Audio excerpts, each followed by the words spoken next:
तो चलिए रुक कर लेते हैं रायपुर का, जहां पर हमारे साथी हसन हमारे साथ जुड़ गए हैं। हसन, आपको भी गणेश चतुर्थी की ढेर सारी शुभकामनाएं। शहर में कितना उत्साह देखने को मिल रहा है, कितने उत्साहित लोग हैं, किस तरीके के गणपति इस बार शहर में आए हैं, क्या कुछ नया देखने को मिलेगा? बिल्कुल, देखिए सबसे पहले तो हमारे दर्शकों को गणेश महापर्व की महाबधाइयां। और उसके बाद अगर आप बात करते हैं तो गणेश चतुर्थी को लेकर के आज देश भर में ये महापर्व जो है वो मनाया जाएगा। और इसको लेकर के राजधानी रायपुर में भी नजारा जो है वो आप देख सकते हैं। इस वक्त मैं शंकर नगर स्थित टर्निंग पॉइंट चौक पर हूँ, जहाँ पर आज गणेश पंडाल जो है वो सभी जो पंडाल है वो सज करके तैयार हो गए। यहाँ पर आप देखेंगे गुफा की तरह इस पंडाल को जो है वो सजाया गया है। बड़ी खूबसूरत तरीके से इसकी साज सजावट की गई है ताकि यहाँ से गुजरने वाले लोगों की नजर भी यहाँ पर पड़े।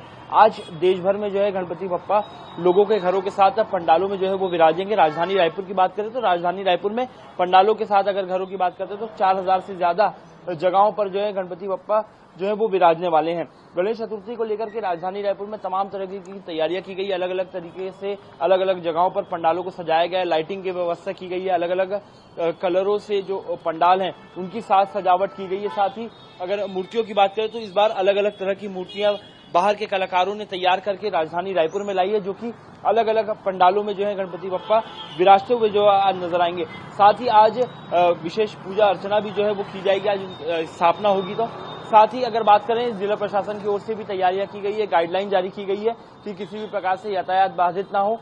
साथ ही स्वच्छता का ध्यान रखने को भी कहा गया है। कुल मिलाकर के राजधानी रायपुर में गणेश चतुर्थी को लेकर के लोग काफी ज्यादा उत्साहित हैं और तमाम अलग अलग क्षेत्रों में अलग अलग जगहों पर अलग अलग तरह से जो पंडाल है उनकी साज सजावट की गई है और अलग अलग मूर्तियां जो हैं कलाकारों के द्वारा तैयार की गई वो लाई गई है। और आज शाम को जो है वो गणपति बप्पा जो है वो विराजते हुए नजर आएंगे। जी हसन, ये भी आपसे जानना चाहेंगे कि इस बार राजधानी रायपुर में अगर बात करें तो कितने पंडाल लग रहे हैं, इसको लेकर क्या कोई जानकारी सामने आई है? और यहाँ हम पिछले गणपति की बात करें तो इसरो में जिस तरीके से चंद्रयान लैंड हुआ था तो एक विशाल पंडाल उसको लेकर भी बनाया गया था। इस तरीके की कोई झांकी विशेष इस बार शहर में लग रही हो?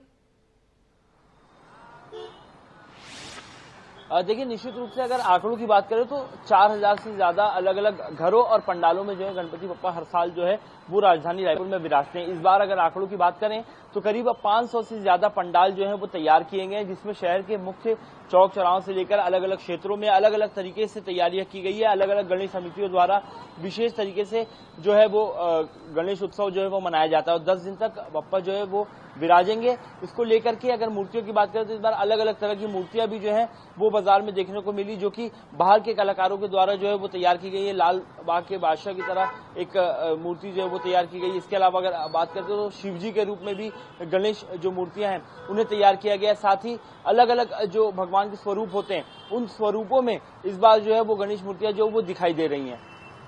जी हसन, 10 दिन का ये कार्यक्रम है, चूंकि सड़कों पर भी रौनक बहुत ज्यादा देखने को मिलती है। सुरक्षा व्यवस्था को लेकर क्या कुछ किया गया है? चूंकि कई बार हुड़दंग भी देखने को मिलता है। 10 दिन गणेश उत्सव तो है ही, लेकिन सड़कों पर कुछ आपत्तिजनक लोग भी आ जाते हैं। उसको लेकर पुलिस की ओर से क्या कुछ व्यवस्था की गई है? बिल्कुल नेहा, देखिए गणेश उत्सव की अगर बात करते हैं तो जिला प्रशासन और पुलिस प्रशासन दोनों ने अपनी तैयारियां जो है वो पूरी कर ली हैं। जिला प्रशासन की ओर से आदेश जारी किया गया है कि किसी भी प्रकार से जो पंडाल लगाए जाते हैं उनके कारण यातायात बाधित ना हो। जैसा कि मैं आपको यहाँ पर तस्वीरों में दिखा रहा हूँ, जिस प्रकार से इस पंडाल को भव्य तरीके से सजाया गया, हालांकि रोड के साइड में पंडाल बनाया गया, लेकिन किसी भी तरीके से यातायात बाधित ना हो इसका ध्यान जो है वो गणेश समितियों द्वारा जो है वो रखा गया, क्योंकि इसके पहले बैठक भी ली गई थी। साथ ही अगर पुलिस सुरक्षा की बात करें तो देर रात तक जिन क्षेत्रों में खासतौर पर गणेश पंडाल बनाए गए वहां पर पेट्रोलिंग टीमें जो है वो तैनात रहेंगी और सुबह से लेकर रात तक पेट्रोलिंग टीमें जो है वो लगातार गश्त करेंगी। साथ ही अलग अलग जो संवेदनशील क्षेत्र हैं वहां पर भी रायपुर एसपी के द्वारा निर्देश दिए गए कि ऐसे क्षेत्रों में पुलिस की पेट्रोलिंग बढ़ाई जाए और साथ ही पुलिस के जवानों को भी जो है वो तैनात किया जाएगा। वहीं विसर्जन की बात करें तो विसर्जन को लेकर के भी जो तैयारियां है वो प्रशासन आज से करीब 4 से 5 दिनों के बाद विसर्जन को लेकर के भी तैयारियां जो है वो शुरू कर दी जाएंगी और गणेश समितियों के द्वारा उनसे बातचीत करके एक बैठक ली जाएगी और इस बैठक में आगे किस प्रकार से जो विसर्जन की जो प्रक्रिया है वो कैसे करनी है उसको लेकर के भी बातचीत की जाएगी। तो कुल मिलाकर तैयारियां पूरी हो चुकी है, धूम मचाने वाले इस बार गणपति पूरे 10 दिन के लिए। हसन, बहुत बहुत शुक्रिया तमाम जानकारी देने के लिए।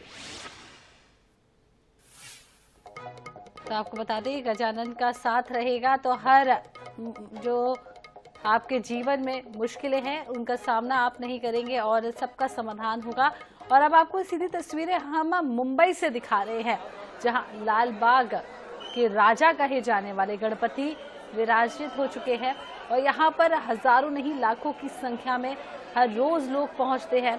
यहाँ पर दान किया जाता है और चरण मात्र छू लेने से ही सभी संकट दूर हो जाते हैं। ये तस्वीरें आपको सीधी मुंबई से दिखा रहे हैं, महाराष्ट्र से, जहाँ लाल बाग के महाराजा यानी कि राजा गणपति के दर्शन करने के लिए यहाँ आपको बता दें कि लोग सुबह से ही कतारें लगा रहे हैं और लंबी लंबी कतारें लगी हुई है। तस्वीरें में आप देखिए लोग कितने उत्साहित है और भक्ति में यहाँ पर नजर आ रहे हैं। फूल चढ़ा रहे हैं, मोदक का प्रसाद आज चढ़ाया जाता है। लड्डू बेहद पसंद है गणपति बप्पा को, तो लड्डू भी चढ़ाए जाते हैं। और मुंबई और महाराष्ट्र में अगर हम देखें तो इस त्योहार की खास धूम देखने को मिलती है।